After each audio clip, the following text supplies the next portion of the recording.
With a face that transforms into just about anything and a charisma too big to box in, this video makes it crystal clear why Jim Carrey deserves a permanent place at the very pinnacle of comedy's Hall of Fame. She actually stole, wow, look at this. I can do anything with it. Working, not working. Oh, they got you coming and going, man. You know what I mean? You try and you try and you give it all. You give it all to her. It's an incredible transformation. It is an incredible transformation. Who was the teacher Watch you this. threw? Oh, yeah, all right. What unsettles most people is the very thing that powers Jim Carrey, and this moment captures it perfectly. His father was absent. His mother went into an asylum when he was 14 years old. My fault, sorry. It's pretty stirring stuff.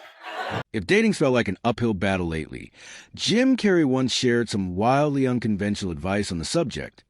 Proceed at your own risk. If you want a whole room full of ladies to know what you want without them getting the wrong idea, walk into a singles bar like this.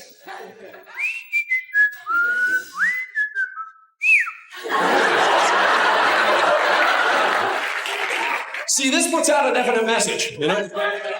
It says, listen,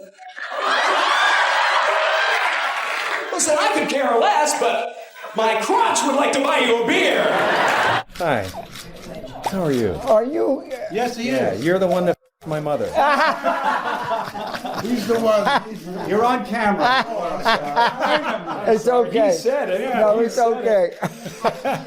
After stepping away from the spotlight for years, Jim Carrey resurfaced looking almost unrecognizable and was blindsided by a question he never saw coming. The question is not, why are you growing a beard? The question is, why am I growing a beard and still shaving my balls? It doesn't make any sense at all. I think it's like a balance thing, you know? It's like, you know, if I'm shaved down, then I got to do this, you know? So if I ever shave my face again, you'll know. There's a full beard somewhere. The funny thing about it is I was always into this, you know, visualization and stuff. I've been working on something. Yeah, this is new. I'm kind of into real estate now. I just started renaming the cities and countries. There's Zimbabwe over there. That's Jimdonesia. Madagascar is going to be a fun place, you know. After stepping away from the spotlight for years, Jim Carrey resurfaced looking almost unrecognizable and was blindsided by a question he never saw coming. Well, what we have here is lemon. Wow. And a warm little towel for your fingers afterwards. I'd like you to eat that lemon.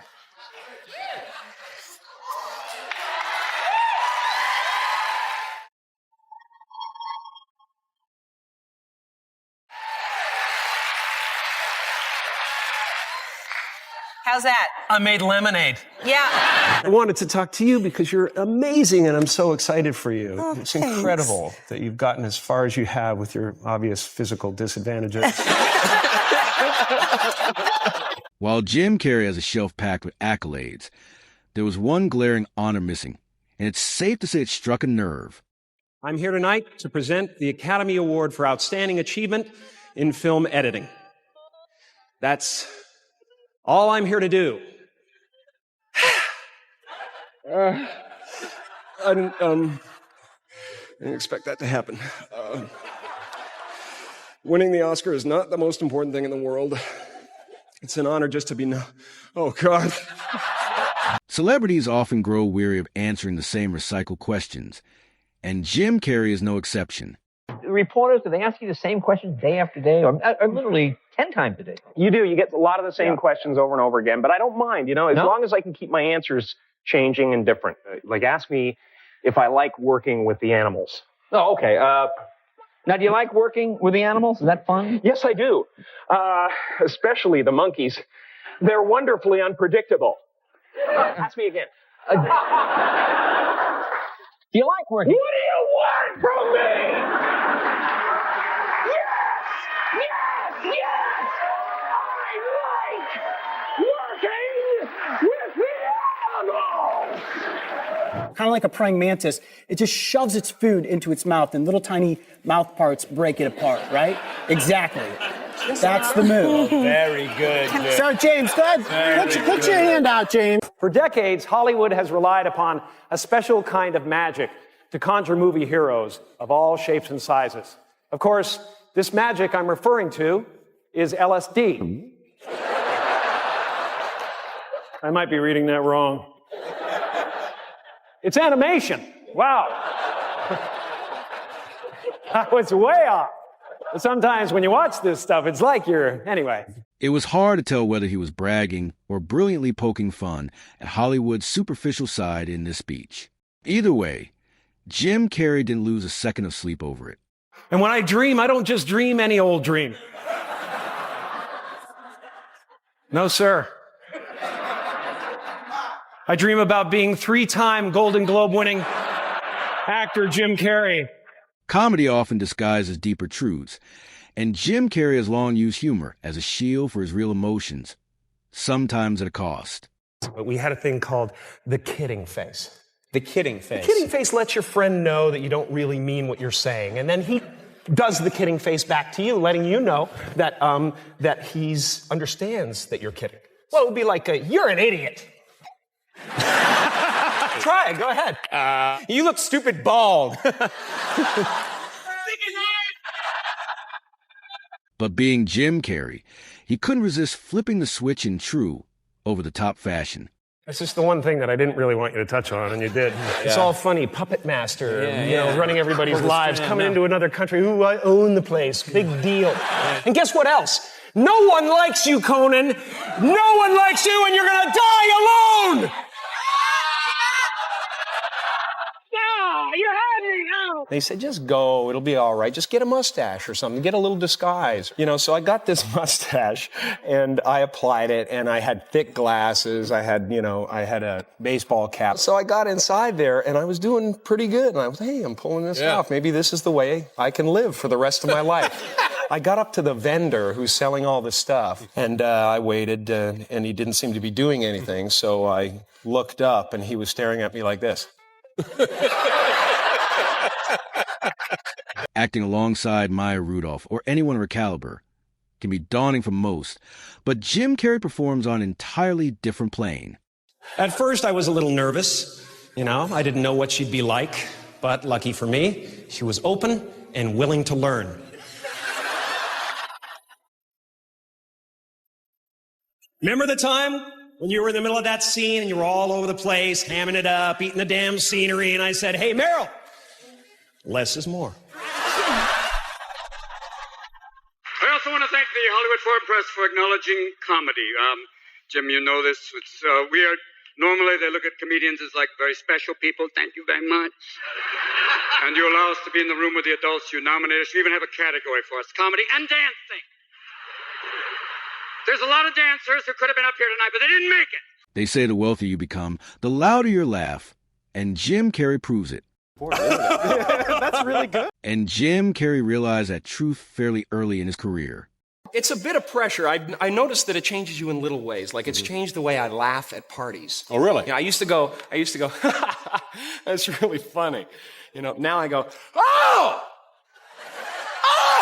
Ah! Oh, beautiful!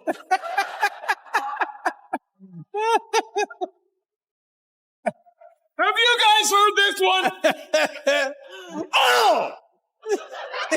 But when it comes to laughs, Jim Carrey always insisted that no one could top his dad. I'm going to be a great character when I get old, like my father is the happiest man on the face of the earth. That's great. He laughs after everything you say. Mm-hmm. And he's deaf in one ear, so he dips and laughs. Dips and laughs. Huh?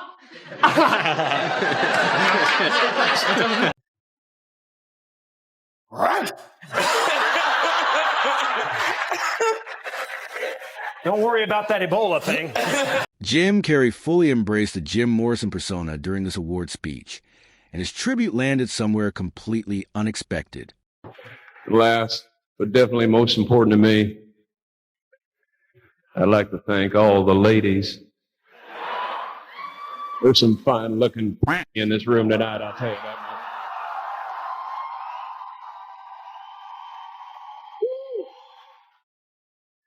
After years of dodging fake headlines, Jim Carrey began transforming gossip into comedy, revealing just how effortlessly nonchalant he truly is. I want to tell people that if you go to a newsstand and you read about me in these rags, you know, 90% of what you're reading is absolute garbage. It's total fabrication. Check it out. Said to be romantically involved with Dumb and Dumber co-star Lauren Holly. Now, I don't know where they dream this stuff up. I mean, so we sleep together 4 or 5 times a week. Does that mean we're romantically involved? Of course not. No. We're just good friends. Your granddad, unbelievably. I am a granddad, yes. Yeah. But I tell him, don't call me grandpa, because every time, and it's hilarious, because he'll just keep doing it because it bothers me. You know, I say, don't call me grandpa, and he'll go grandpa, and every time he calls me, I get a little older.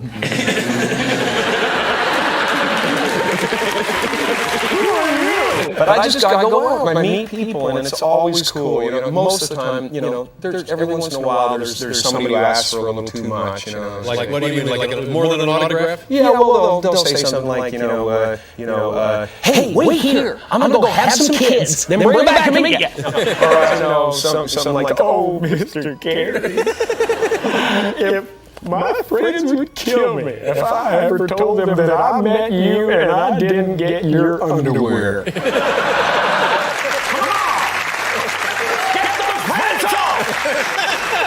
Jim, let's talk about your childhood for a moment. I imagine this was an extremely painful time for you.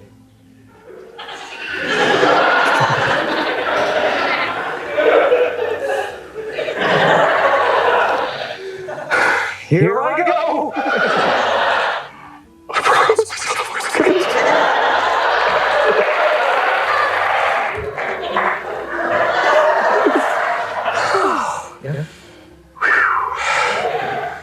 I gotta work on it. When it comes to choosing a celebrity dinner guest, Anthony Hopkins' intense death stare likely lands him near the bottom of the list.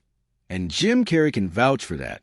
Yeah, I once had dinner with Anthony Hopkins. I invited him over for dinner, and he accepted. Yeah. He came over, and we had dinner together, and I told him that that's how I approached Ace Ventura. It was a smart bird, and he went, I do that. Hannibal Lecter was a cross between a crocodile and a spider with infinite patience, infinite time to just wait for the perfect moment. To strike! And frankly, it got a little creepy. It really did. It started getting creepy. I started going, more roast beef, man? There's plenty in the kitchen. You know, their parent says, you know who that is? That's the Grinch. And I go, I must find a way to stop Christmas from coming.